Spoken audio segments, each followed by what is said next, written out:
छत्रपती शिवाजी महाराज घटनेचे शिल्पकार आणि ज्यांच्यामुळं ही प्रक्रिया चालू आहे असे विश्वरत्न डॉक्टर बाबासाहेब आंबेडकर यांना स्मरून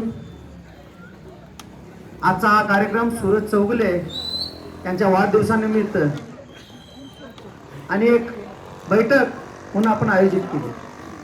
त्या कार्यक्रमाला उपस्थित आपल्या सर्वांचे आवडते नेते माननीय जयवंतराव आवळे साहेब,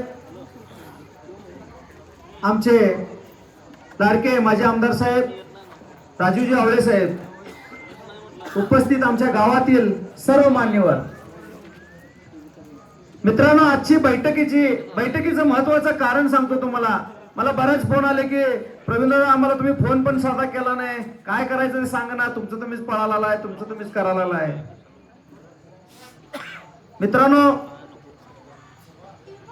आपण या महापुरुषांचं नाव घेतो, महापुरुषांच्या विचारावर काम करतो। ज्यावेळी डॉक्टर बाबासाहेब आंबेडकर पुण्यामध्ये त्यांची सभावरून खाली उतरल्याने एक कार्यकर्ता म्हटला मला तुमचा कार्यकर्ता व्हायचा आहे, तर बाबासाहेब त्याला म्हटले तू सध्या काय करतोस? मी सध्या काय करत नाही म्हटलं, तो पहिला तू काम कर, स्वतःच्या पायावर उभा कर। उपाशी पोटी एखादा कार्यकर्ता तो नंतर लाचार होतो, हे ते त्यावेळी त्यांनी सांगितलं। म्हणून मित्रांनो, मी तुमच्या आज तरुण मित्रांनो काम करायला तुम्ही तयार आहे। महापरिवर्तन विकास आघाडी म्हणून आपण काम केलं, आपण कामाच्या जोरावर त्या गावात एक नवीन एल्गार पुकारलाय, पण ते करत असताना मला माझा तरुण कार्यकर्ता कुठं तर लाचार झालेला आवडणार नाही। तो त्याचं काम बघून मतदान करावं, काम करून आपल्याला ही चळवळ टिकवायची आहे। पहिल्यांदा आपलं स्वतःचं काम करूया आणि मग ही चळवळ टिकूया। म्हणून मी तुम्हाला इतके दिवस बोलवलं नाही। समोर आपलं उदाहरण आहे।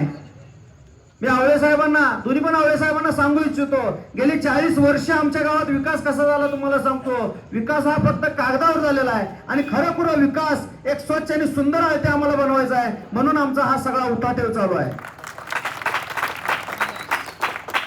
तुमच्या समोर उदाहरण आहे, समोरच्या उमेदवाराकडं सुक्क काय बिर्याणी करायची, ह्यात 8 दिवस गेले, त्याच्यानंतर तिकडनं पैसे यायला लेट झाले, मग जेवण झालं आणि मग मीटिंग झाली, मग ठरलं कुणाच्या पाठीमागे राहायचं।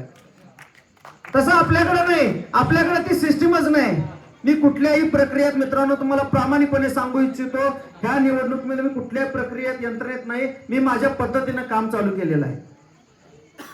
आज गेली 15 दिवसाला मी काम करतोय। विलास सर असू देत, शिरीष असू देत, जावेद असू देत, बरीच मंडळी आपण सगळेजण मिळून काम करतोय। फक्त आम्ही एकच डोळ्यापुढे उद्देश ठेवलाय, राजूबाबा आमदार व्हावं आणि माझ्या गावाला 5 कोटी फंड मिळावा, हीच आमची प्रामाणिकपणाने इच्छा आहे। राजूबाबांचा आम्ही बऱ्याच वेळा राजूबाबांच्याच पाठीमागे का राहिलो हे तुम्हाला महत्वाचं कारण मी सांगतो। प्रवीण जनगणना म्हणून राजूबाबांच्या पाठीमागे का? सगळ्यात महत्वाचं आपली पंचकल्याण पूजा होती, त्यावेळी जो रस्ता झाला, काकाने रस्ता सांगितला राजूबाबांना की रस्ता व्हायला पाहिजे, त्यावेळी मंदिराच्या भोवतीचा रस्ता केला। मोहनदादा तानाजी खरातांच्या मनात आलं की आमच्या या चौकामध्ये छत्रपती शिवाजी महाराजांचं स्मारक असावं, त्याच्यासाठी आम्ही काहीतरी करायला पाहिजे। सहज गेले, मी त्यांच्या पाठीमागेच होतो। राजूबाबांच्याकडे त्यावेळी फंड पण नव्हता, ऍडव्हान्स मध्ये करायला लावले, काम केलं। मातंग समाजामधील हॉल असू दे, विलास सरांनी म्हटलं मला हॉल इथं पाहिजे, अशा पद्धतीनं पाहिजे, राजूबाबांनी लगेच ते करायला लावलं। बहुत शिरीष म्हटला माझ्या ह्याच्यात एक सुसज्ज असं वाचनालय पाहिजे आहे। वेळ कमी होता तरी पण राजूबाबांनी कशात बसवून ते देखील मंजूर केलं। आज गावातील जे हायमास लाईट आहेत, त्या हायमास लाईट वेगवेगळ्या माध्यमातून राजूबाबांनी सांगितलं, राजूबाबांच्याकडे सामान्य कार्यकर्ता गेला आणि ते हायमास मागितलं, तर त्यांना त्या पद्धतीने हायमास त्या कार्यकर्त्याला दिलं। राजूबाबांच्याकडे ज्यावेळी फंड मागायला कोणी गेलं त्यावेळी कुठल्या नेत्याची गरज नाही पडलं, परवीनचा फोन येऊ दे, मोहन कोळेकरचा फोन येऊ दे, असली काय सिस्टीम नव्हती, चल दिलं। हे सगळ्यात महत्वाचं आहे। आपण मी महत्वाचं म्हणून मिरवतोय, मग आपल्याला त्या पद्धतीचा समोरचा उमेदवार पाहिजे आणि त्या पद्धतीचा समोरचा एक नेता पाहिजे। येणाऱ्या भविष्य काळात या गावात फंड किती आणायचा, कसा आणायचा आणि कोणत्या पद्धतीने काम करून घ्यायचं हे माझ्या पूर्ण डोक्यात आहे। म्हणूनच प्रामाणिकपणाने आपण राजू बाबांना निवडून द्यायचं आहे। मित्रांनो, कदाचित माझा तुम्हाला फोन आला नसेल, काही झाला असेल चुकी माझ्याकडून, म्हणून मी ही बैठक बोलवलेली आहे. व्हॉट्सअपवर एक मेसेज काल टाकलेला आहे. आजचा कार्यक्रम तुम्हाला सांगण्यासाठी आहे की आपल्याला उद्याच्या परवा दिवशीचा जो मतदान आहे बुधवारी, त्या दिवशी सकाळी लवकर उठायचं आहे. मी काढलेल्या आपले कार्यकर्त्यांची फळी जवळपास तरुण मुलांची 400 ते 500 आहे. प्रत्येकानं आपापल्या घरातलं जरी मतदान काढलं तरी 2000 मतदान होणार आहे आणि आपलं टार्गेट या गावामध्ये 3000 मताचं आहे. आपल्याला ते टार्गेट पूर्ण करायचं आहे. आवळे साहेब, तुमच्या वेळी निवडणुका कदाचित वेगळ्या असतील. आत्ताच्या निवडणुका सांगतो, आत्ताच्या निवडणुका ते कसं होणार, पाकिट किती येणार, कसं होणार, ह्या पद्धतीनं निवडणुका चालल्यात. खूप चुकीच्या पद्धतीनं राजकारण चाललंय. ह्याच्यात देशाचं भवितव्य काय आहे आणि काय नाही माहित नाही. ह्याच्यात नेमका नेता कसा होणार, काय होणार हे माहित नाही. मग तो जो खर्च करला नेता निवडून आल्यावर पुढे काय करणार हे माहित नाही. मित्रांनो, हे कुठंतरी आपल्याला थांबवून एक वेगळा पायंडा पाडून आम्ही आमच्या गावापुरतं बघायचं आहे आणि गावाला एक आपण आदर्श निर्माण करून द्यायचा आहे. आज हे व्यासपीठ मुद्दाम गुटू सारखा कार्यकर्ता असेल, रवी सारखा कार्यकर्ता असेल, यांना मन मोकळं करण्यासाठी बोलवलंय. आणि जे तरुण मित्र आहेत, आपल्याला उद्याचा आळते घडवायचा आहे. कदाचित कोण आम्ही असीन नसीन माहित नाही, पण एक स्वच्छ आणि सुंदर आळते ह्या गावापुढे आपण ठेवलेलं एक चांगलं उदाहरण तयार करायचं आहे. एवढं मी तुम्हाला या निमित्तानं सांगतो. आपल्याला समोरच्या कुठल्या उमेदवारावर टीका करायचं नाही आहे, पण राजकारणाची दिशा बघत असताना नीतिमत्ता बघणं खूप महत्वाचे आहे. मित्रांनो, आता चालूचा जनस्वराज्यचा उमेदवार घ्या तुम्ही. हा उमेदवार भारतीय जनता पार्टीचा जिल्हा परिषद सदस्यत्व त्याचं भाजपचं आहे आणि त्यानं 5 वर्ष अगोदरच कामाला चालू केलंय जनस्वराज्य पद्धतीनं. पण शिंदेगड बाजूला गेला, बऱ्याच गोष्टी घडल्या महाराष्ट्राच्या राजकारणामध्ये. शेवटी तिकीटला शिंदे गटाला मिळणार काय कुणाला मिळणार, पण गडी हो सगळीकडे तयार होता. कुठला बी मिळू दे उमेदवारी, मला चालतंय. धनुष्यबाणावर मी लढायला तयार आहे, मी नारळाच्या बागावर मी लढायला तयार आहे, सगळं आहे. म्हणजे त्या उमेदवाराकडे नेमकं पक्षाची विचारधारा नव्हती, नेमकं ह्या काय करायचं ही विचारधारा नव्हती. दुसरा उमेदवार घ्या, आज दाबात फिरायला लागलाय की मी चळवळीचं काम बघतोय म्हणून. ह्या माणसानं गेल्या 10 ते 12 वर्षात चळवळीचं काम किती वेळा केलं? जवळपास 15 केसेस आमच्या अंगावर होत्या. ह्या माणसानं त्या चळवळीच्या ठिकाणी किती वेळा आला? जवळपास आम्ही ऊस आंदोलन केलं, रस्त्यावर आम्ही आंदोलन मांडलं, रस्त्यावर आम्ही गाड्या अडवत होतो, ट्रक अडवत होतो. तुम्हाला सांगायचं, कोरुची मध्ये आमचं, मी बाहेर चाललो होतो आणि कोरुची मध्ये ऊस आंदोलन चालू होतं आणि राजू शेट्टींचा आदेश आलता की कुठलीही गाडी सोडायची नाही. कोरोचीच्या टेकावर मी एकट्यानं गाड्या अडवल्या होत्या. त्यावेळी हा भादर तिथून जवळच गेला, पण नेमकं काय चाललंय बघितलं नाही. ते आंदोलन जवळपास 3 दिवस चालू होतं. 3 दिवस आम्ही गाड्या अडवून ठेवल्या होत्या.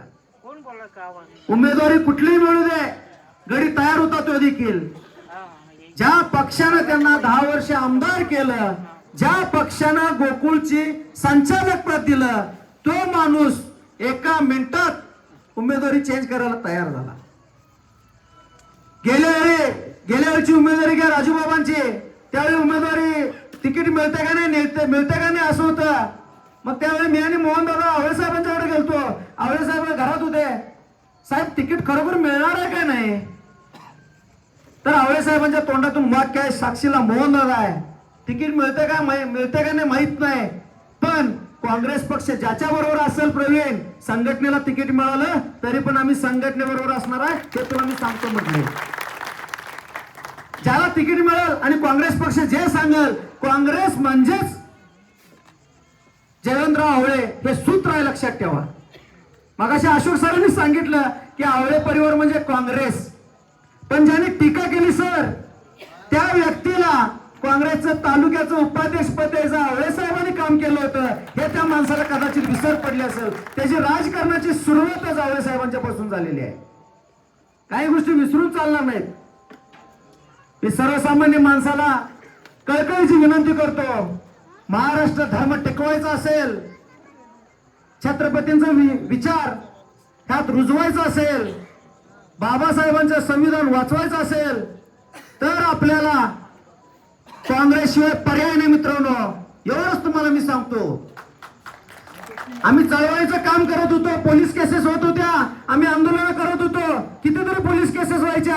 पण तहसीलदार असू दे, कलेक्टर असू दे, आमच्याजवळ यायचं, त्या आंदोलनाची दिशा विचारायचा, आंदोलन कशासाठी करायलाय ते पत्र देत होतं की आंदोलन थांबवा, आम्ही वर पत्र पाठवतो. हे काँग्रेस काळामध्ये व्हायचं.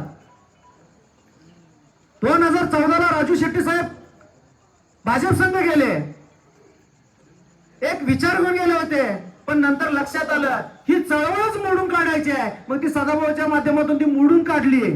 नंतर ज्यावेळी आंदोलन करायची वेळ येत होती आणि आंदोलन तीव्र ज्यावेळी होणार होतं, म्हणजे शिरोलीच्या हायवे ज्यावेळी अडवलं होतं, त्यावेळी भयानक मोठ्या मोठ्या केसेस, दरोड्याच्या केसेस, खुनाच्या केसेस, अशा प्रकारची केसेस कार्यकर्त्यांच्यावर घालत होते. आणि कधीही भाजपच्या काळामध्ये एखादं आंदोलन करा, एखादं उपोषण करा, तुम्हाला अधिकारी कधी येणार नाही, कधी पत्र देणार नाही की तुमची दखल घेतो म्हणून.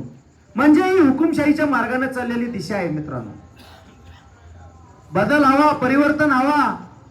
परिवर्तनाशिवाय देशाला गती नाही. तुम्ही मागले मोदी साहेबांचे 10 वर्ष बघा, आता मागले पंतप्रधान होते ते बघा, आणि चालू बघा, चालू अलायन्स झाल्यामुळं ईडी सगळं बंद झालं. म्हणजे संविधानामुळे ताकद आहे, संविधानामध्ये ताकद आहे. जास्त कोणी काही आगाऊपणा करू शकत नाही. या देशामध्ये लोकशाही मजबूत आहे, आणि ही लोकशाही आणखी मजबूत करायचं असेल आपल्याला, आणि संविधान मजबूत ठेवायचं असेल, आणि आपल्या सर्वसामान्य माणसाला न्याय द्यायचा असेल, तर आपल्याला काँग्रेस शिवाय आता पर्याय नाही.